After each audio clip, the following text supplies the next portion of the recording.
आपको आजसू जाने का क्या ज़रूरत पड़ा जब एकदम बहुत मेहनत करना पड़ेगा अब यहाँ संगठन को भी उठाने के लिए और खुद को वहाँ स्थापित। नरसिंहा बाजी अब फिर नागपुर देश में और मिलके हुंकार करब नागपुरिया जाइत तखन दही लुठी प्रलय रागे रणभेरी फुकब जखन दही लुठी धरती तबकाई पुठी आसमान और मांदर कर नवा ताले जागी जखन नौजवान। निर्मल महतो जैसे शहीदों का इसमें योगदान रहा है। हम मिलके इसको संघर्ष करके इसका उत्थान करेंगे कि जिंदगी कर बरंडों से कभी ना डेराबू और मृत्यु वो आवी होले अखवारी लेबू काया पुरुना लुगा बदलियो देबू तोर संगे प्रीत मोर फिनिए आबू। अंतिम कोई शब्द निकला उनके जहन से तो वो झारखंड था।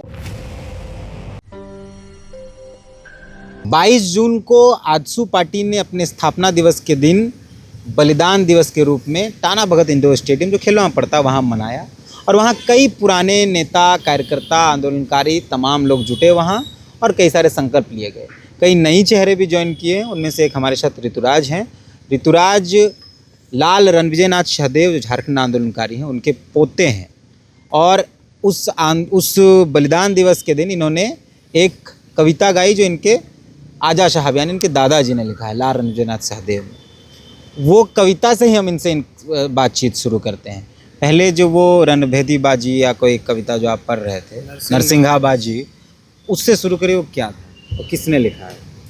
ये कविता झारखंड आंदोलन के दौर पे लिखा गया था और इस कविता में डायरेक्ट क्रांति के बारे में लिखा गया है कि नरसिंहा बाजी अब फिर नागपुर देश में और मिलके हुंकार करब नागपुरिया जाइत तखन दही लुठी प्रलय रागे रणभेरी फुकब जखन दही लुठी धरती तबकाई पुठी आसमान और मांदर कर नवा ताले जागी जखन नौजवान। ढोल ढाक नगरा से कुहूर उठी क्रांति कर और छोड़ के सब ताना बाना शक और भ्रांति कर नागपुरक वीर माटी आजादी कर गीत गावी और अब नहीं रही गुलाम सोना नियर मुलुक हमर नदी नाना सबे बेला होलक खबर और अब जिए खे तो मरे कर अंदाज अब सीखे पड़ी और अपन लाल लहू से इतिहास अब लिखे पड़ी।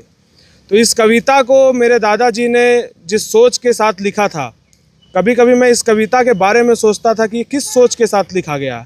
तो उस समय झारखंड आंदोलन में एकमात्र युवा संगठन जो उभरा था ऑल झारखंड स्टूडेंट यूनियन, जो संपूर्ण क्रांति करने का काम किया था झारखंड में और जिसने 72 का 72 घंटा झारखंड को बंद करके केंद्र सरकार को झुकने पर मजबूर किया था। तो इस कविता का अर्थ जो है ये युवाओं को संबोधित करते हुए वो कविता लिख रहे हैं। तो ये कविता कहीं ना कहीं आजसू पर फिट बैठती है। आप आजसू ज्वाइन किए हैं, आप एपी में रहे हैं। ये एक धारणा बन गई कि आजसू का अब समाप्ति का दौर है, मतलब एकदम अंतिम समय है। एक विधायक बहुत मुश्किल से जीत पाए हैं, केंद्रीय अध्यक्ष चुनाव हार गए हैं, संगठन कमज़ोर हो गया है, संगठन में बहुत बिखराव हो गया है।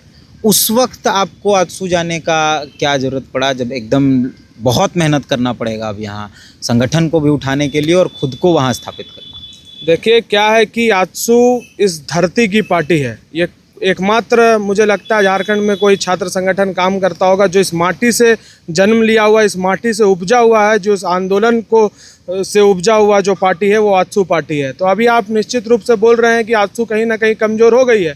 चुनाव के बाद लोग ऐसा आकलन करते हैं कि किसी को भी कम सीट आ जाता है तो ये कमज़ोर हो गई है, लेकिन हम इस विरासत से हैं। हमारे पुरखों ने झारखंड आंदोलन में संघर्ष किया है, हमारे बाप दादा ने क्रांति करने का काम किया है, निर्मल महतो जैसे शहीदों का इसमें योगदान रहा है। तो हम जो झारखंड के, हमारा उत्तरदायित्व तो होता है कि उस पार्टी को फिर से पुनरुत्थान करना और इस झारखंड को राज्य जो इस विज़न के साथ बनाया गया था, जो झारखंड आंदोलन का जो विज़न था कि झारखंडियों का भलाई हो, उस विज़न को हम लोग लागू करने का काम करेंगे। आप क्या दायित्व ले रहे हैं या आपके साथ क्या बातचीत हुई जब आप ज्वाइन कर रहे होंगे? तो पहले तो बातचीत हुई होगी नेताओं से, किससे बातचीत हुई और किन मुद्दों पर बातचीत हुई कि आपको क्या दायित्व मिलेगा, क्या पद मिलेगा, क्या करेंगे या सिर्फ संघर्ष करेंगे?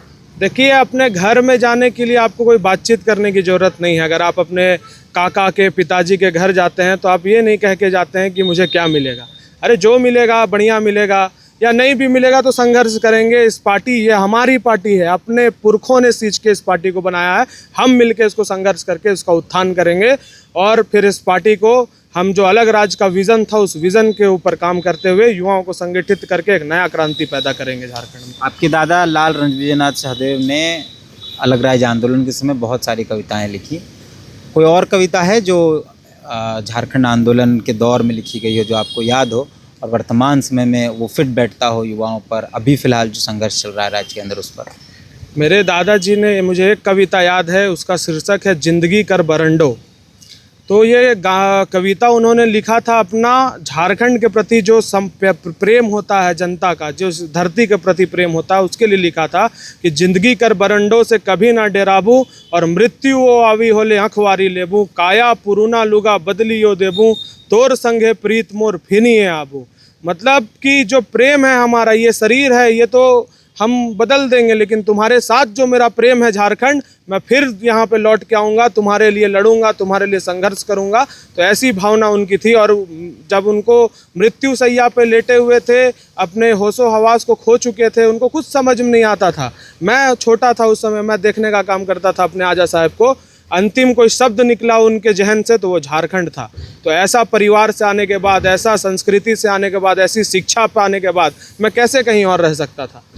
तो क्या करेंगे अब यहाँ आजसू में रहकर? सबसे पहले यूनिवर्सिटी लेवल पे युवाओं को जगाने का काम करेंगे, क्योंकि मैं अभी हिस्ट्री पढ़ रहा था और झारखंड स्टूडेंट यूनियन, तो स्टूडेंट यूनियन जो शुरू होता है यूनिवर्सिटी लेवल, जो नए छात्र आते हैं, छात्राएं आते हैं पढ़ने, उनको जगाने का काम करेंगे और उनको जगाते हुए संगठित करके एक संपूर्ण क्रांति झारखंड में करेंगे।